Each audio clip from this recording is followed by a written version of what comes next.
Please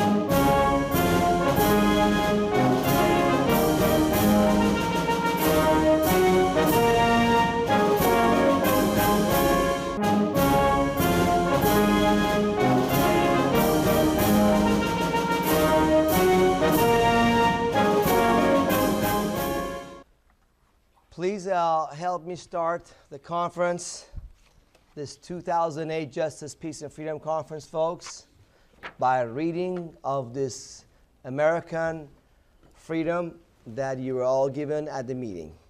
Please join me.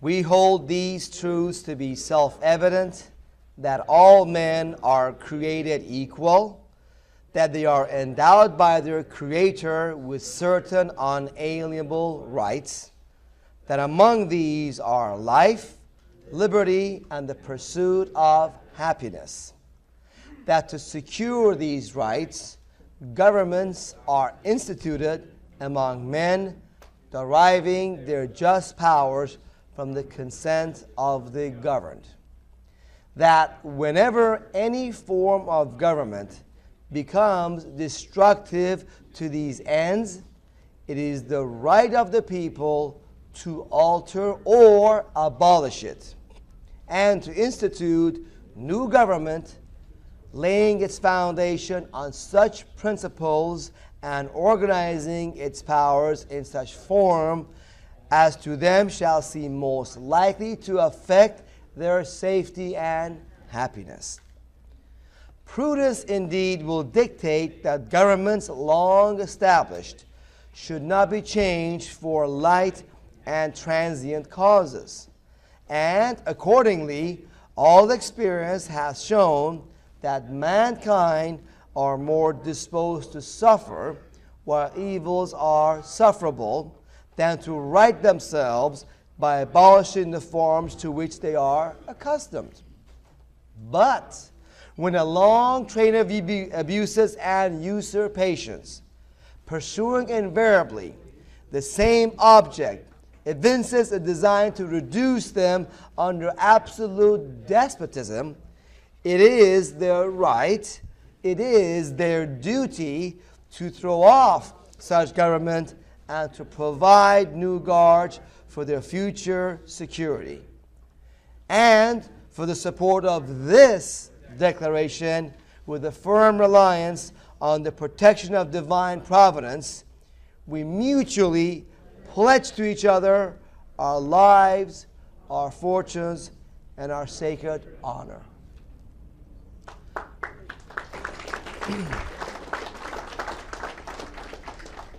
The above words, folks, was taken from the unanimous declaration of the 13 United States of America, adopted July 4, 1776. These words, however, were stated by the leaders of the American Revolution several years before the revolution actually had succeeded, 5 years later, in August of 1781. These words were not said by the founding followers of this great republic when the battle was won. These words were said before the battle was won. And that's why we start this conference with these important words, to remind us what America is based upon. This is the foundational document which American Republic is based upon. This is the context of the U.S. Constitution. Without understanding this document, the Declaration of Independence the U.S. Constitution is meaningless. So, folks, the reason we start with this rather than Pledge of Allegiance at our conferences is because at Freedom Law School, the organizer of this event, we believe the problem is not that American people are not patriotic, that we need to pledge our allegiance to the flag and the U.S. government. That's not the problem.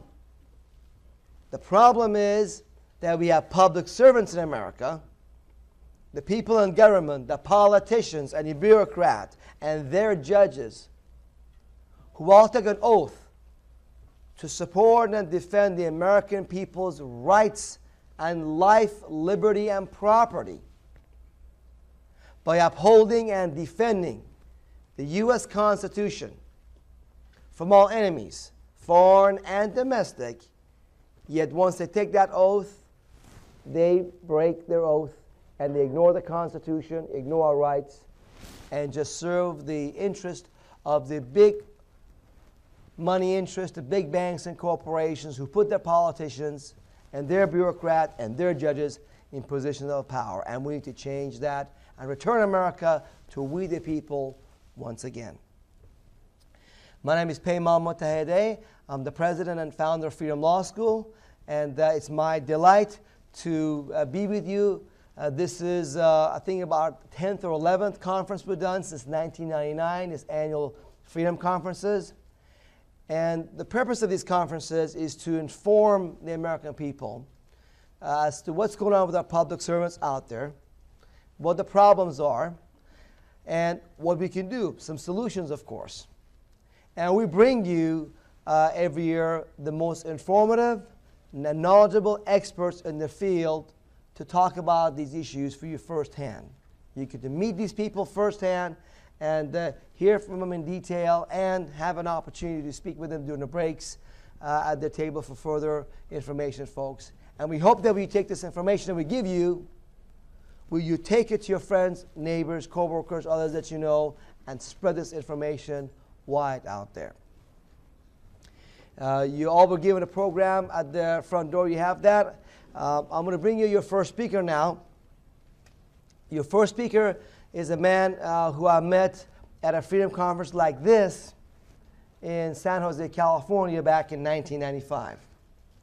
And at that time, I was told that he was one of the most knowledgeable and renowned tax law trial experts in America.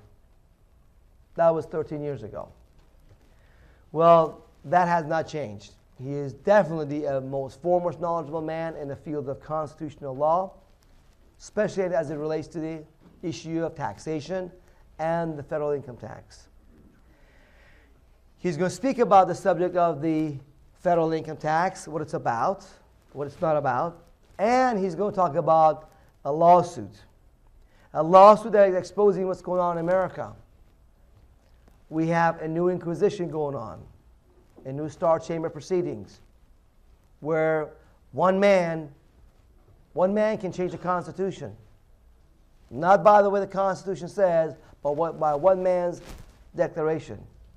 And when you want to confront the lie and the fraud, the courts are saying you cannot defend yourself with the truth. The truth doesn't matter. You are forbidden to bring the truth forward so we can look at it. Sounds incredible? Sound like Galileo saying that Earth is not the center of the universe, Earth is not flat? That's what happened to him in Inquisition. As incredible as that sounds, that's what's going on in America. We need to do something about it. So please help me. Give a warm hand of welcome to your first speaker from the great state of Wisconsin, Attorney Jeffrey Dickstein.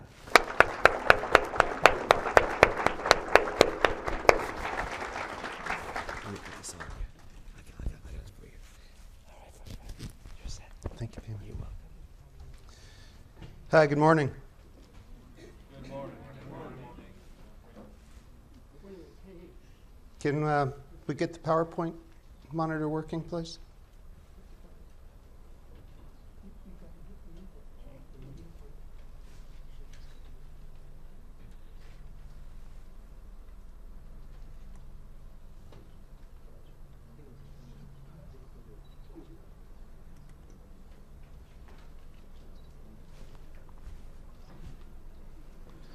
Well,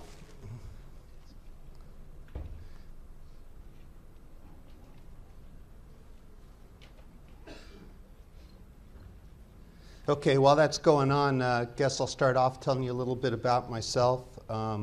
Grew up here in Los Angeles. I was born in 1947. Went to Birmingham High School out in the Valley. Went to UCLA after graduating from high school. I thought I wanted to be a heart surgeon. Realized I wasn't ready for college. enlisted in the United States Air Force, spent 7 years over in the Vietnam area. I was trained as a North Vietnamese linguist and used to fly in the back of reconnaissance airplanes.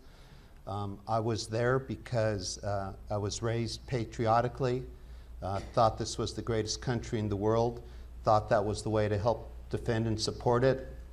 My brother had been in the Korean War, my dad had been in World War II, so I went off to war myself. And while I was there, I figured out that perhaps I was on the wrong side, but that really didn't gel until a few years later. When I exited the military, I was married and had a son, decided to go back to school. I finished off my undergraduate degree, went to law school, graduated in 1976, passed the bar in December of '76, and did general practice for a small firm in Los Angeles, divorce law, landlord-tenant, real estate, contract, you name it, I pretty much did it. And then on a fateful day, a friend of mine brought out a letter from the Internal Revenue Service advising him that he had been recommended for criminal prosecution. And I asked him what it was about, and he said he didn't file. My first response was, well, gee, you're going to go to jail. He brought out 3 documents. He brought out a book, How Anyone Can Stop, by Irwin Schiff. He brought out a copy of United States versus Bruchaber versus Union Pacific. And he brought out a copy of the 16th Amendment and sent me home with those 3 documents. I read them for a while, thought, well, you know, I think the IRS has made a little mistake here. And so I penned a letter for him and I sent it off. And I thought that was going to be the end of it. And 30 years later, here we are.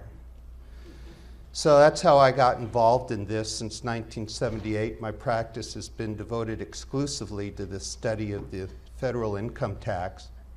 And I'm not a tax attorney per se. If you want help filling out your tax return, I'm going to send you to a CPA. Are you on display mode? Are you on your output? Yeah. I mean, you know, I'm plugged in. This should just go ahead and work, right? Because it's searching and it's not finding you. It's not. Do I need to reboot? Yeah. Let's reboot. Pardon? Alt F4 will kill what's on the screen. Alt F4. Alt F4. Let's just reboot because it'll find it. Oh yes, please do it. Okay, we'll read. All right. Well, time's wasting.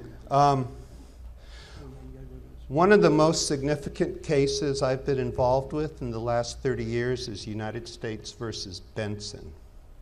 I've represented Bill Benson. Do you all know who Bill Benson is? He wrote The Law That Never Was. In 1984, Bill traveled to the states that were then in the Union in 1909 and obtained certified documents from the state archives of each state and also certified documents from the National Archives regarding the ratification procedure of the 16th Amendment. And having studied those documents, he wrote a book called The Law That Never Was. And in that book, he states his hypothesis that less than 36 states voted to ratify the 16th Amendment. The magic number is 36 vis-a-vis Article 5 of the United States Constitution.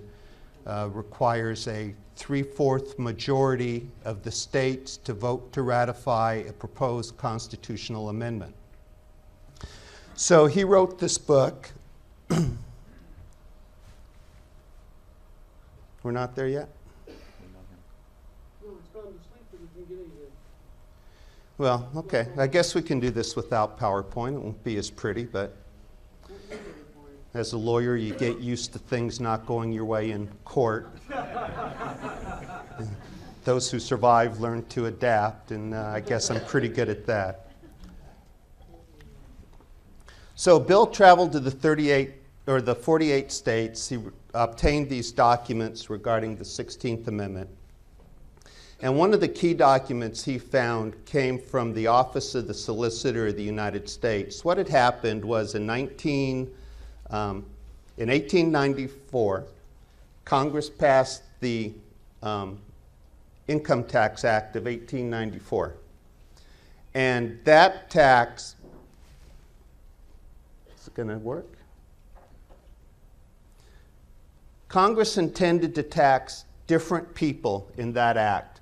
One group of people they intended to tax was United States citizens, whether living at home or living abroad. That means you folks. Where's that? Well, I've got to reload it. Open it up. Drag it to the screen over All right. This is okay here. Let's go to Orange County. Then let's go to PowerPoint. Take that whole screen and drag it over there.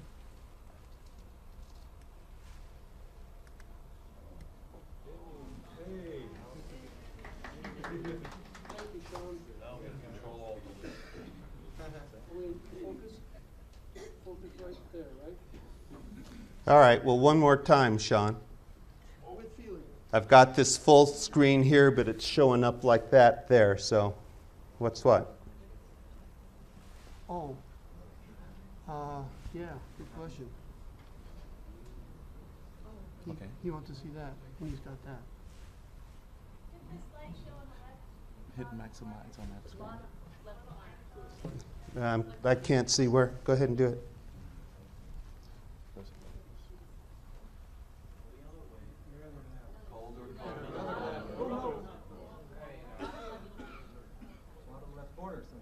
Bottom left corner? No. Use the mouse.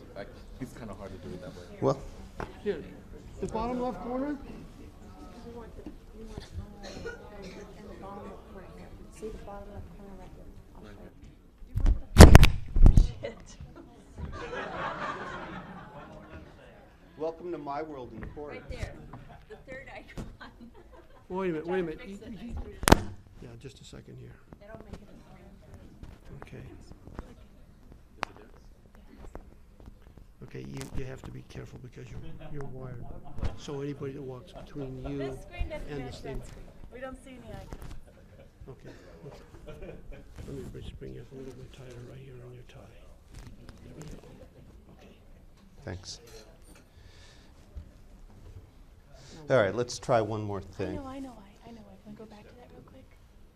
'Cause it's a What do you different- want to do? Go back to where you were.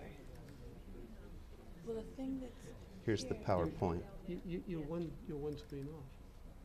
Yeah, that's the thing. What was up here was not what was up there. I It know was a it. blank PowerPoint. Well, no, we can't drag it back. Yes, you can. Just minimize the window. Minimize. There you go. No, that's it. Okay, so if I go to F5 here, And if you go to that little screen. which there- one, this one? Yeah. And then And now I can't drag it back there, right?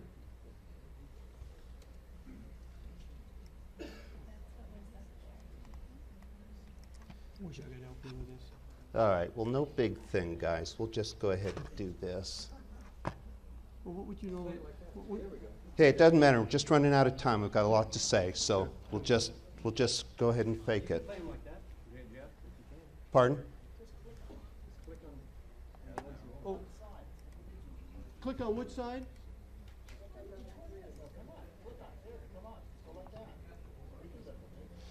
Yeah, I just can't see it over here because it's not on my computer screen. Yeah, this screen is just showing him the windows. It's not showing him that. Okay, so let's get to where I was, or where I want to be then. Well, I guess I can just click on this. Oops.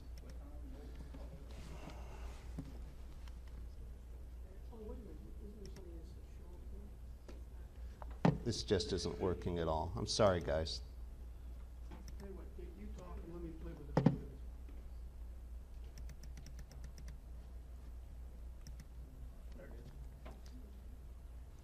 see it's where it says slideshow on the top here?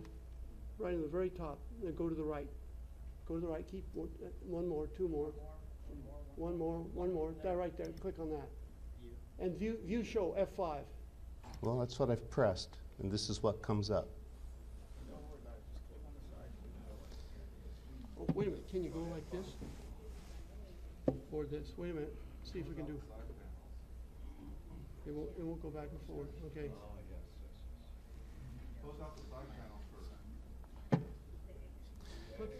Click on the side. All right, look, we're just wasting time. Let me just go to what, I'll just change the presentation from what I had, and we'll do the best we can. This was the 1894 Income Tax Act. This is who Congress wanted to tax. Every citizen of the United States, whether residing at home or abroad. I submit Congress intended to tax you folks, okay?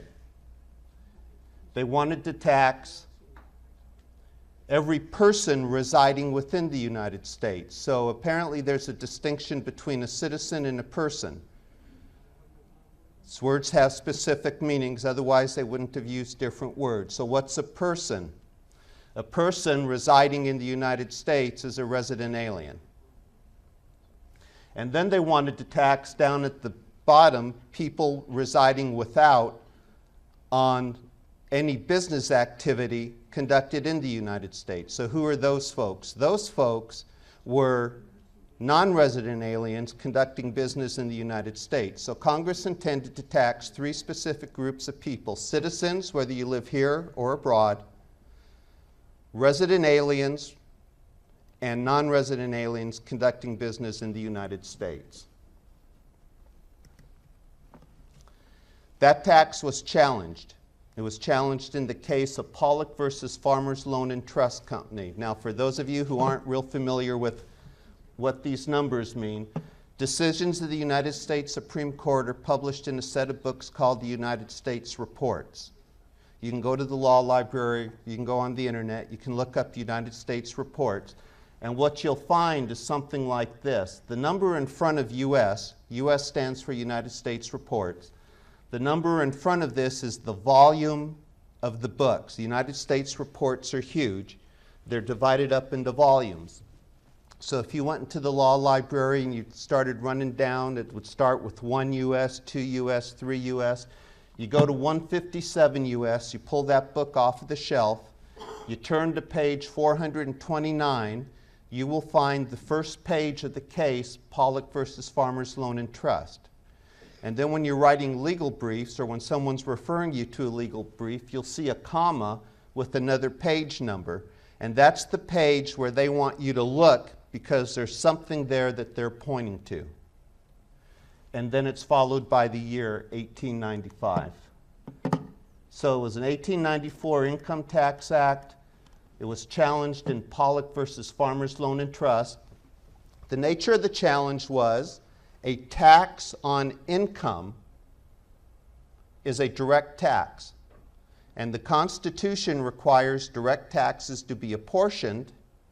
And because Congress did not apportion or call for apportionment of the 1894 Income Tax Act, therefore, it was unconstitutional. So that was how the case came up in front of the Supreme Court.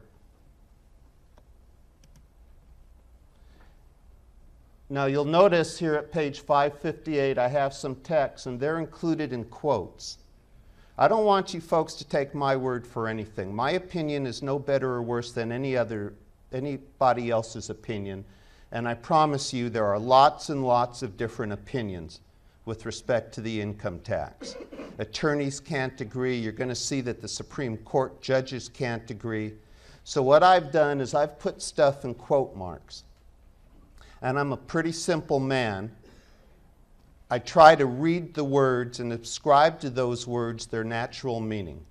Okay? So the Supreme Court said, "We inquire, therefore, what at the time the Constitution was framed and adopted were recognized as direct taxes. What did those who framed and adopted it understand the terms to designate and include?" See, what the Supreme Court had to do was first decide whether the tax was a direct tax or an indirect tax. before they could decide whether it met up with constitutional requirements. Under the Constitution, direct taxes have to be apportioned, indirect taxes have to be uniform.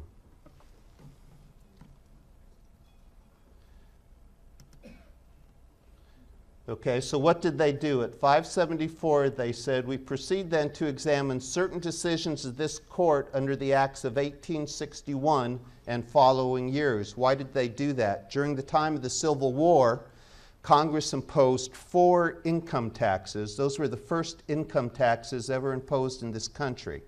No one challenged those, the legality of those taxes. They were collected during the Civil War. Patriotic people, didn't want to burden the government with lawsuits and stuff, so they didn't challenge it.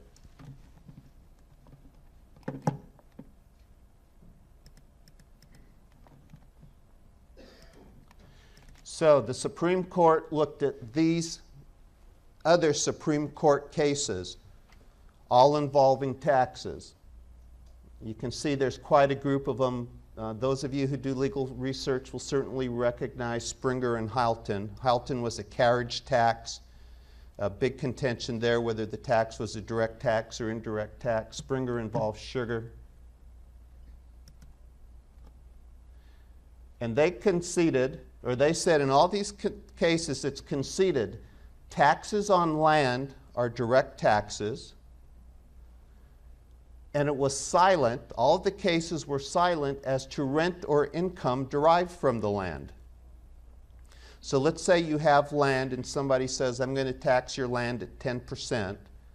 That's a direct tax. Supreme Court absolutely agreed to that. But let's say, okay, now Congress says, well, you've got this land and you're renting it to a tenant and you're receiving income from that land, so we want to tax that income derived from the land. And the Supreme Court says, that's never been resolved to date. So from the inception of the country through 1894, they hadn't discussed what type of tax an income tax is. And then they reasoned, is there any distinction between the real estate itself and the rents or income of the real estate coming to the owners? They asked themselves that question. They redefined the question. And again, note the quote marks. This is page 581. The real question is there any basis upon which the rest of the contention that real estate belongs to one of the 2 great classes of taxes, that would be direct taxes, and the rent or income, which is the incident of its ownership, belongs to the other, that would be the class of indirect taxes. They said they're unable to perceive any grounds for the alleged distinction. They looked at other Supreme Court cases.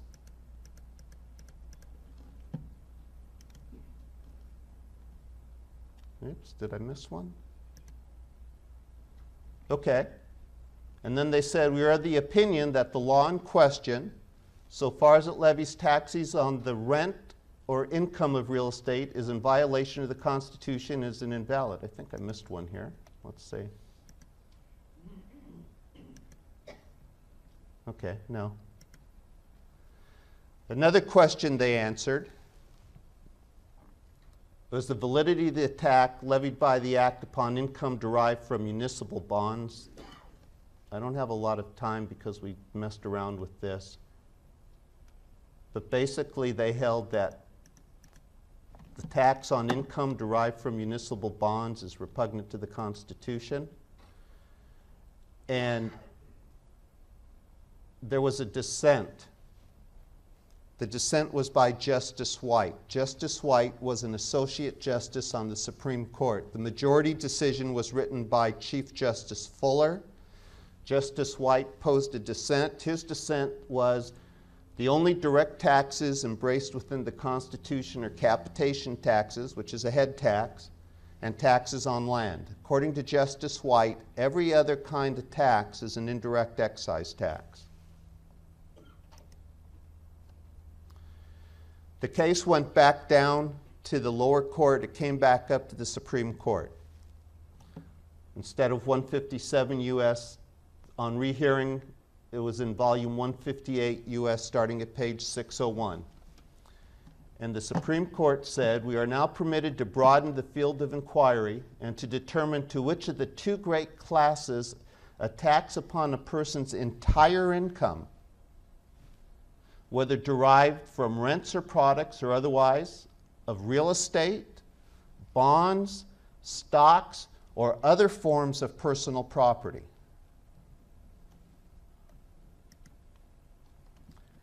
And they decided that they were unable to conclude that a tax on the income derived from those sources is anything other than a direct tax.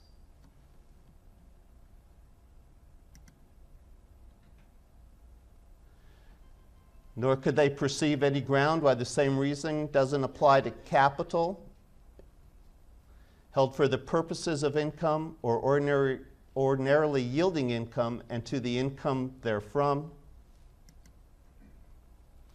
And then admitting that the Act taxes the income of property regardless of its source. Doesn't matter what the source is. A tax on the income derived from that property is a direct tax within the meaning of the Constitution. And then they told you precisely what their conclusions were.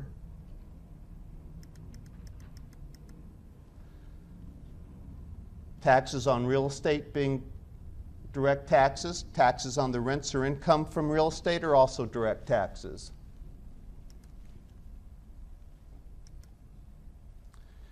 Taxes on personal property or the income of personal property are also direct taxes.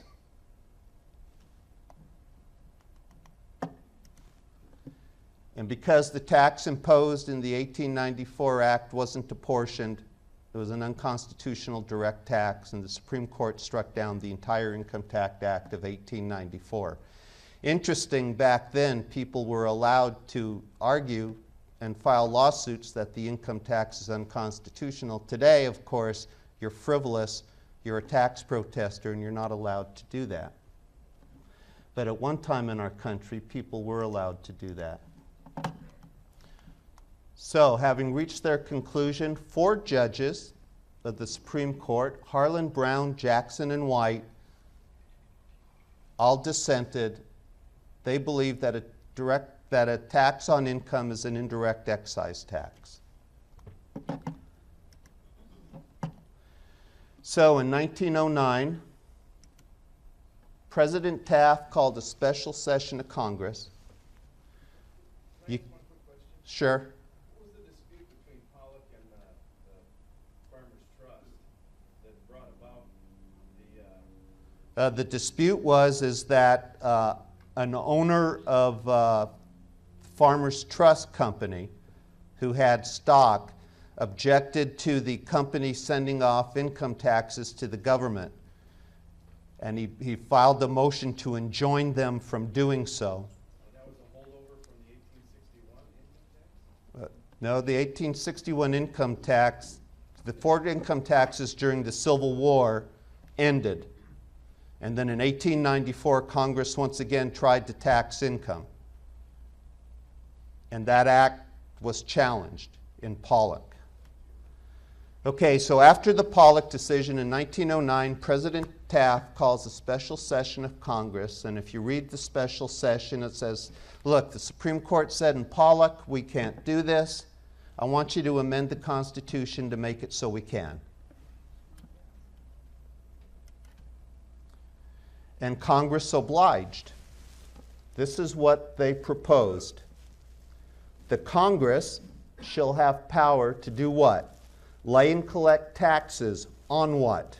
On incomes from whatever source derived,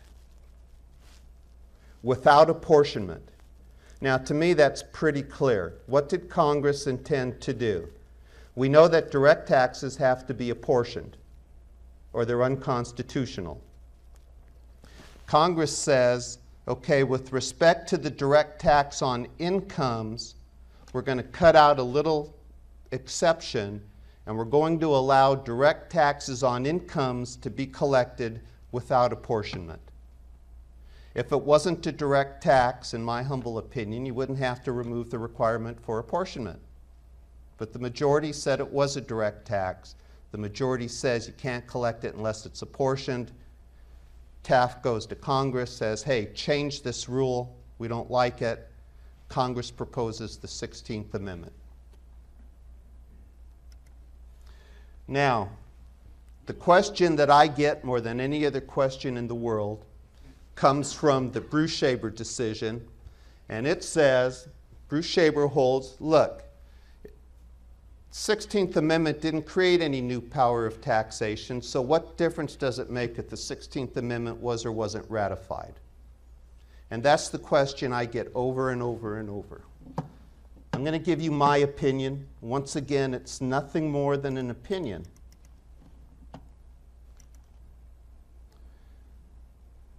At pages 17 and 18. Now, remember this. At this point in time, Justice White, who believed the income tax was an excise tax, is now the Chief Justice of the Supreme Court. And now he gets an opportunity to vindicate himself. And in my opinion, that's why we have Bruce-Shaber written the way it is. But again, that's just an opinion.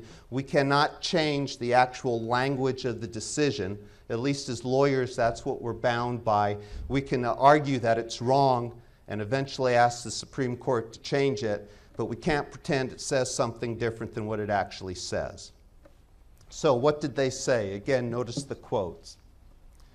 It is clear on the face of this text, referring to the 16th Amendment, that it does not purport to confer power to levy income taxes in a generic sense, an authority already possessed and never questioned.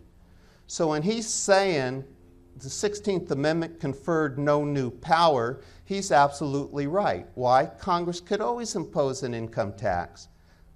They just had to do it through apportionment.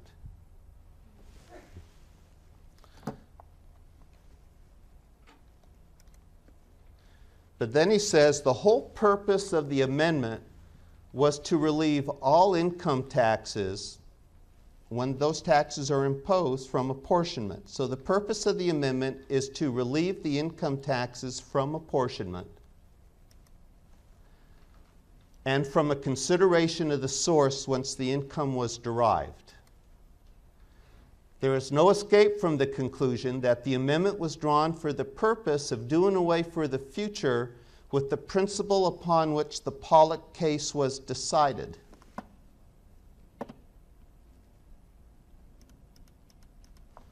And what was that principle? Determining whether a tax on income was direct, not by consideration of the burden on the income, which he says here is directly operated. To me, that's an absolute statement, as much as he didn't want to go there, that it's a direct tax. If it operates on something directly, it's direct. If it doesn't operate on it directly, if it can be passed on to someone else, it's indirect. But be that as it may, determining whether a tax on income was direct, not by considering the burden placed on the income, but by taking into view the burden which resulted on the property from which the income was derived. In other words, by looking at the source and determining what the burden of that tax was on the actual source of the property.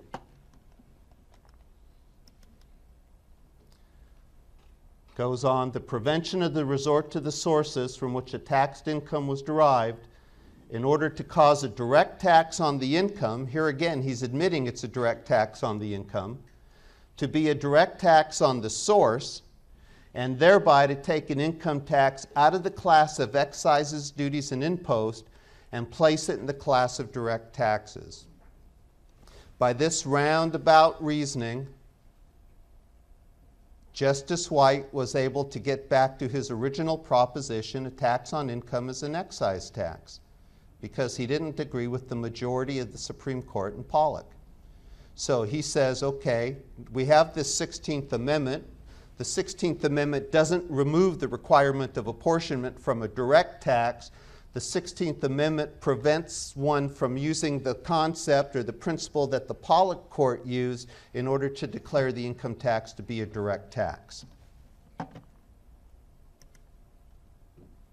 So under Pollock, a tax on income is a direct tax.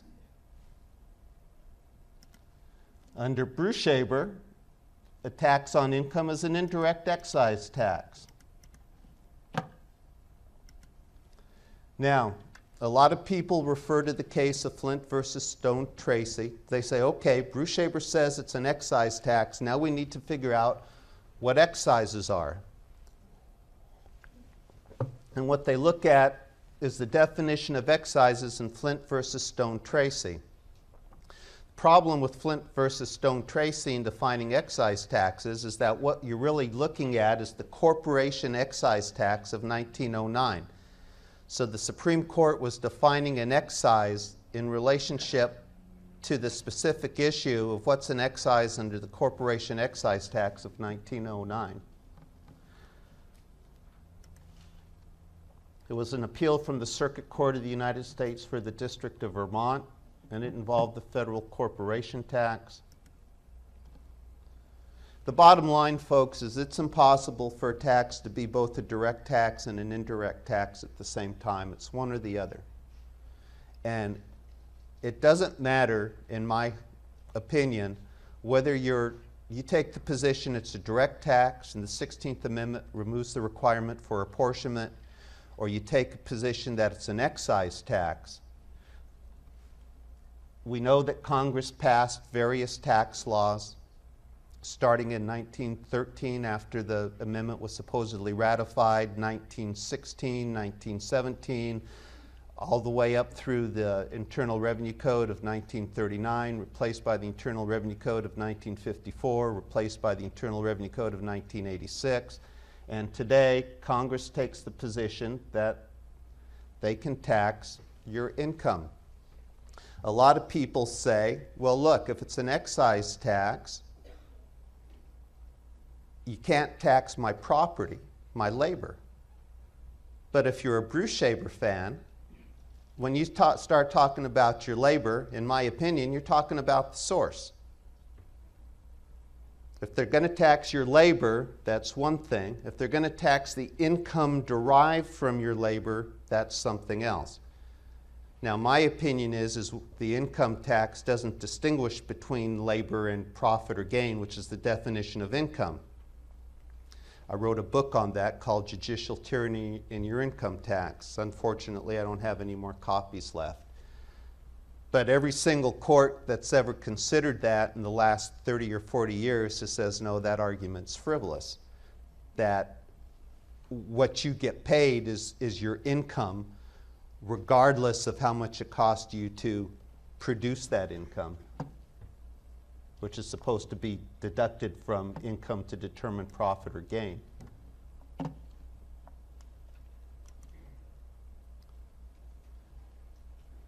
Again, labor would be the source of the income, and Bruchaber says you can't consider that.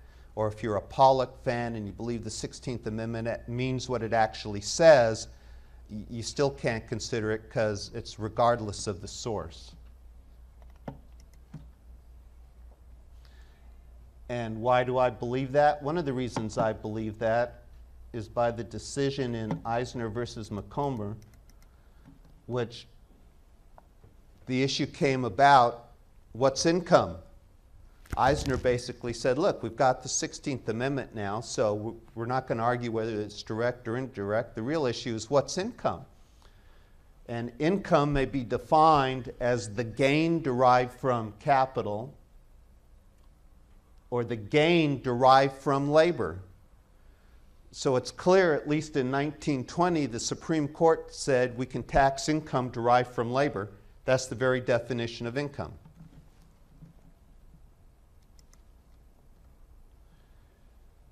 It's my position, my opinion, that in the absence of the 16th Amendment, a tax on your income is a direct tax on your labor, and it's just as unconstitutional today as it was in 1895 or 1894 because it's not apportioned.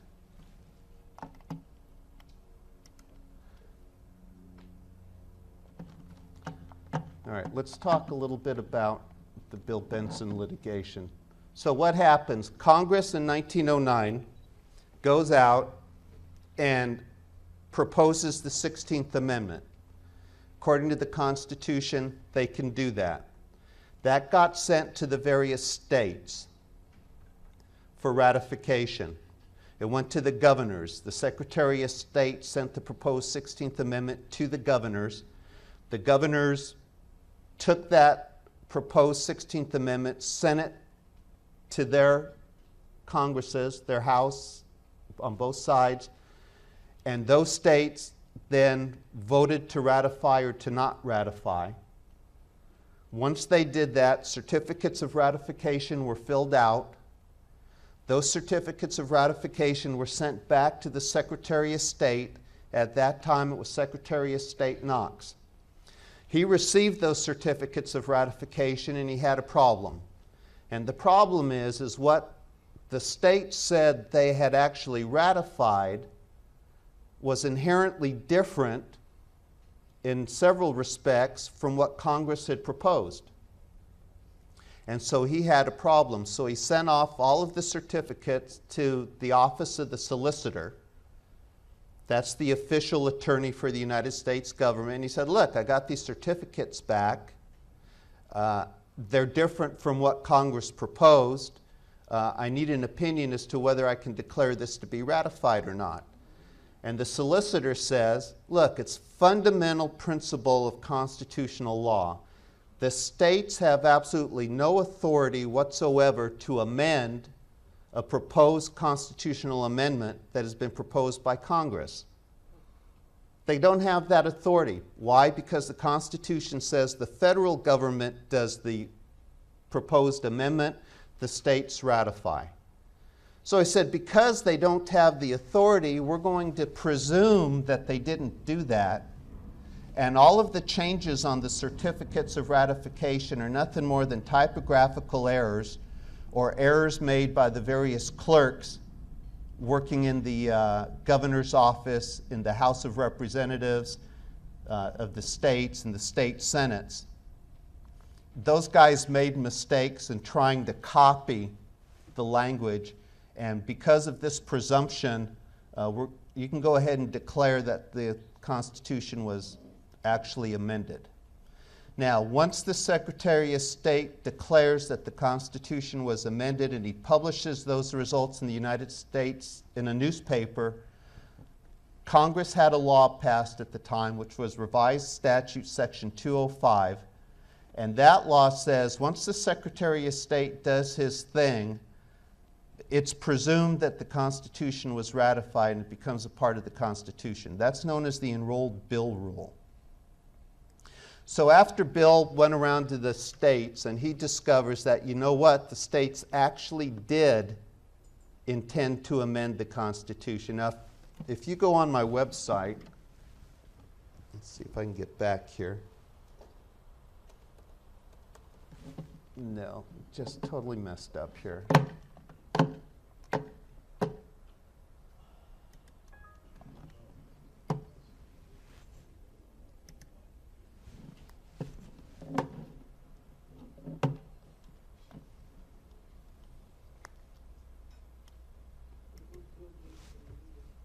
Yeah, really. Welcome to Windows.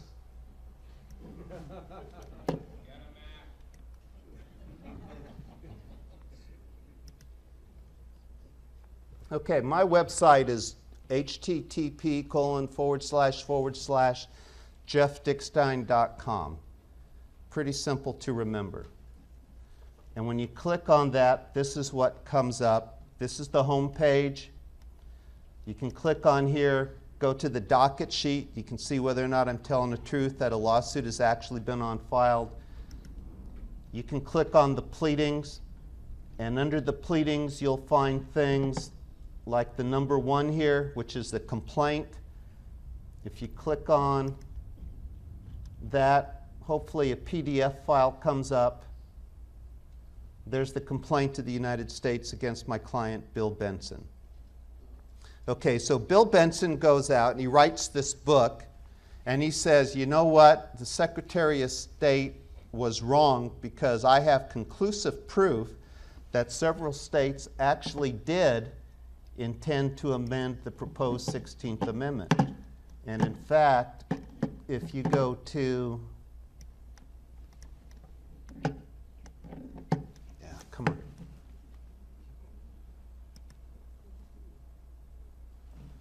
If you go to docket 11, which was my motion to dismiss, and you scroll down,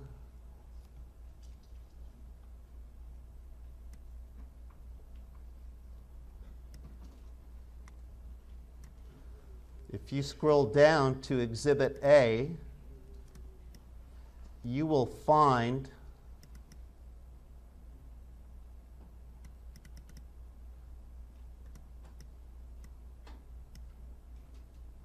the actual document from the state of Oklahoma, dated February 10th, 1910. And in that document, you will see, because I've underlined it,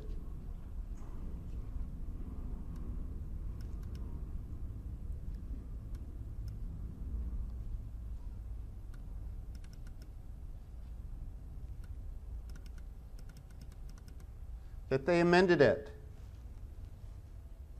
Something the Secretary of State said they don't have the power to do, and therefore we presume they didn't. Well, guess what? The Secretary of State was wrong. The presumption is false. Now, you have to understand that when Bill wrote his book and it went out, a lot of defendants immediately jumped on the bandwagon and tried to use it in their federal criminal cases for failure to file or tax evasion. They did a really poor job of briefing the issue. They didn't submit the documentation. They didn't understand the issue. And they sent it off to the various courts. It went up to the courts of appeal. And every court of appeal that has addressed this issue says, under the enrolled bill rule, we cannot consider the issue. That issue is foreclosed to us. It's a conclusive presumption. We can't address it. And therefore, all of these arguments that you're raising are wrong. Well, unfortunately, no one except Bill Benson in this lawsuit has raised the issue that the states intentionally amended the proposed constitutional amendment. This is a question of first impression. It's never been raised in any other case except this one. Okay, so the case goes up. All those cases go up, and the courts of appeal says, hey, you know what? We can't address this issue whatsoever, and we're not going to. And your argument that the 16th Amendment wasn't ratified is frivolous. So Bill says, okay, well, we need to do a different approach here. So what I'm going to do is I'm going to put up a website, and I'm going to sell my books, and I'm going to sell trial transcripts, I'm going to sell court cases, I'm going to sell opinions and documents from the United States Government Printing Office, and I'm going to call that the 16th Amendment Reliance Defense Package, and I'm going to offer that for sale on my website. And what I'm going to say about that is the 16th Amendment wasn't ratified, therefore the income tax is unconstitutional. Well, the federal government got a hold of that, and they filed a lawsuit to enjoin Bill from making that statement. They said his argument is frivolous. And then they went ahead, and I guess I'm close to running out of time. I had this all pretty for you folks. All right.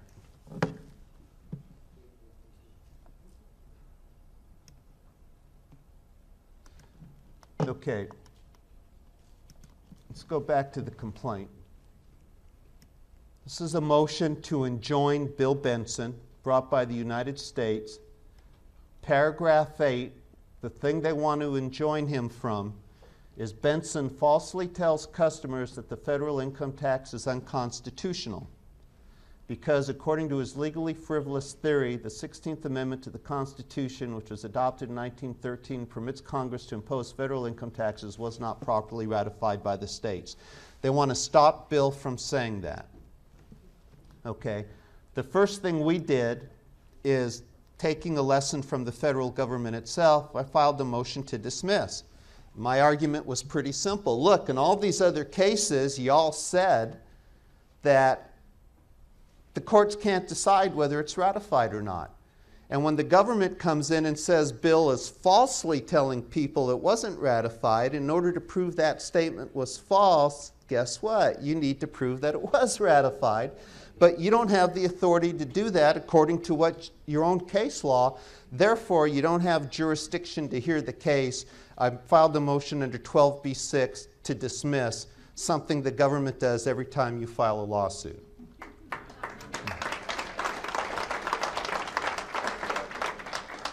Well, the judge didn't like that motion and it was denied.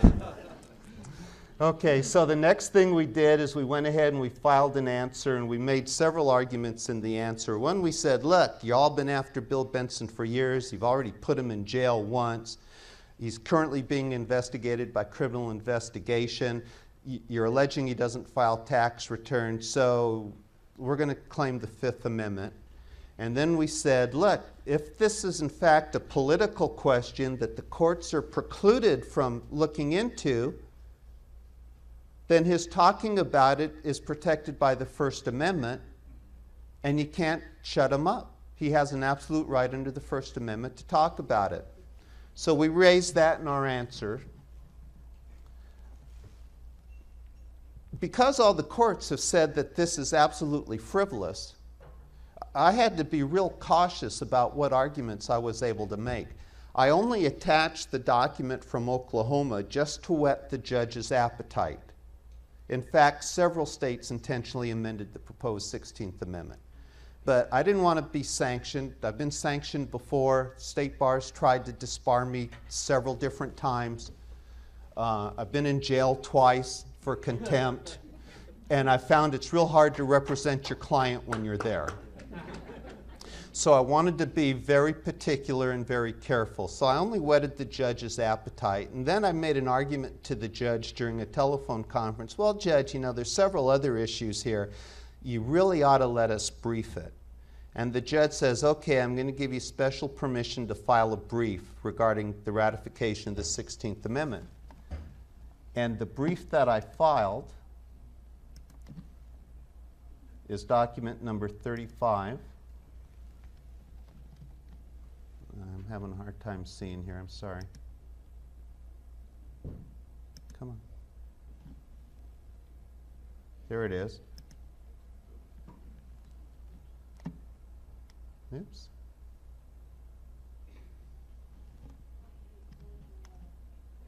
Come on. There it is.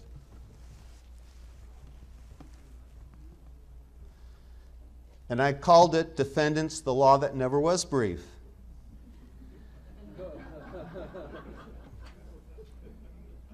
And the judge even gave me permission to file a brief that was oversized. So I raised several different arguments here. I raised the argument that Section 205 is unconstitutional because it violates Article 5 when it allows a presumption to be the grounds for an amendment being a part of the Constitution as opposed to actual ratification.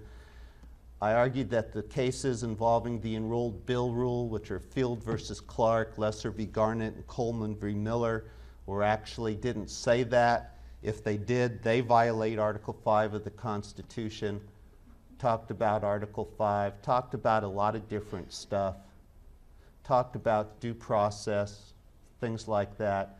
But then, interestingly enough, we then got into, let's see if I can find it here.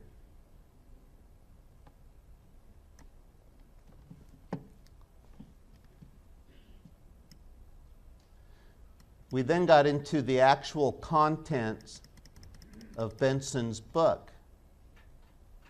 And we talked about the states that actually rejected the Constitution outright. and we cited to the book, and the judge very politely allowed us to file a copy of the book as an exhibit. So that's now in evidence. And then we talked about the states that failed to vote for ratification. And then we talked about the states that intentionally amended the language. Now, this is a document that's on file with the court, right? So the next thing that happens is the government files a motion for summary judgment. Summary judgment says, look, there's really no dispute about the facts. We all agree what the facts are. So the judge can go ahead and rule as a matter of law. We don't need a jury to decide the facts. And under the law, Bill's position is frivolous because the courts can't hear the issue. And they move for summary judgment. And as part of summary judgment, they have to file what's called a statement of facts. And then we have to file an opposition to the statement of facts and our own opposition to the motion for summary judgment. And so what we filed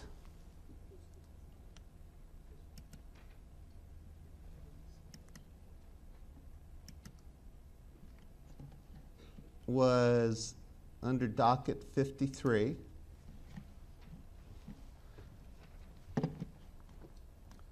We went ahead and we responded to their statement of facts. We admitted some and we denied some. And then we did our own statement of facts. And we talked about Benson going to the 48 states. We talked about Philander Knox, who was the Secretary of State, his certificates of ratification. We talked about the number of states that he received information from, which were 42 states, the ones that didn't respond. And then we started doing some math. 42 minus 4 is 38, for example. This is a statement of fact, right? At least when I went to school, that was a statement of fact. You know, I guess you could prove that, but... And then we said the state of Oklahoma intentionally amended the proposed 16th Amendment. And we gave the details. Missouri intentionally amended it. Washington State intentionally amended it. We said the presumption relied by Knox was false. And then basically we said 38 minus 3 is 35. 35 is less than 36. We rest our case. So the government now has to respond to that, right? They have to admit those facts or deny those facts. Instead, the government moved to dismiss or to strike our statement of facts on the grounds they're irrelevant, immaterial, scandalous, and impertinent. And the district court deciding this time around that, in fact, they are precluded from addressing the issue, something which is direct opposite of what they said when they answered our motion to dismiss, struck those from the record. And the bottom line is the district court granted the government's injunction. So, in granting the injunction, this is what they said. They said, look, we've declared as a matter of law that it's this way, and even under the First Amendment, you're not entitled to disagree with us. If you do disagree with us, we're going to enjoin you and we're going to impose penalty conduct. And I don't know if I'll be able to bring this up, but I wanted to show you this real fast because this was something that Payman referred to.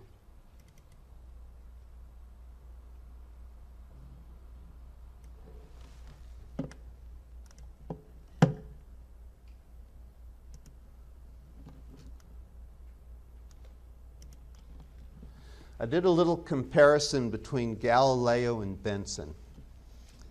Y'all know who Galileo was? Yeah. He had the audacity back in the 1500s to declare that, you know, in reality, contrary to what the church said, the earth actually revolves around the sun. So I compared their birth dates, and Galileo looked at the universe through a telescope, and Benson visited the capitals of 48 states then in the Union.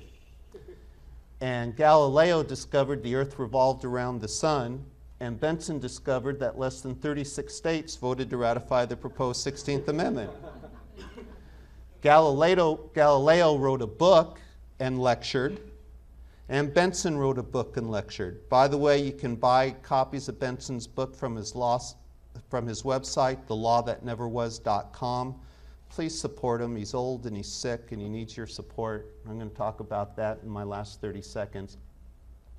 So Galileo was pretty much confirmed in his beliefs, and Benson was pretty much confirmed in his beliefs.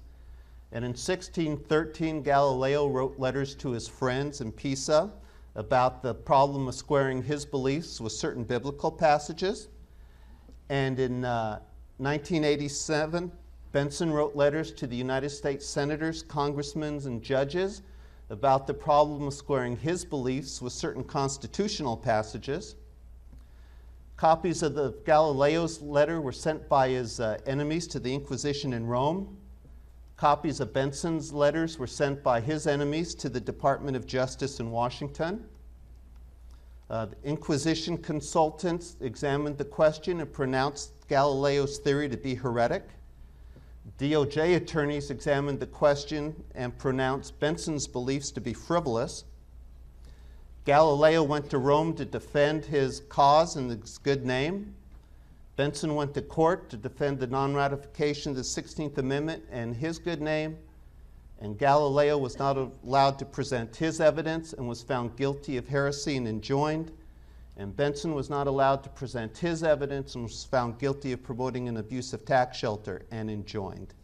Put that on your website. We have come full circle, 400 to 500 years. We are back in the United States to the Inquisition. Here's the deal, ladies and gentlemen. The government now takes the position that they can control what you have to believe as a matter of law. And if you let it be known that you disagree, for example, even you're sitting here, you are now subject to government sanctions. In addition, once they sanction you and they haul you off to court, you cannot prove that your beliefs are true. That violates the First Amendment and it violates the Fifth Amendment. Regardless of your view about taxes, regardless of what you think about the tax issue or the 16th Amendment issue or the 861 argument or there's no statute that makes you liable, it doesn't matter. We're getting close to the position where you're not allowed by our federal government to hold those beliefs. This case is now up in front of the Court of Appeals. I've been representing Bill Benson for free for the last 4 years.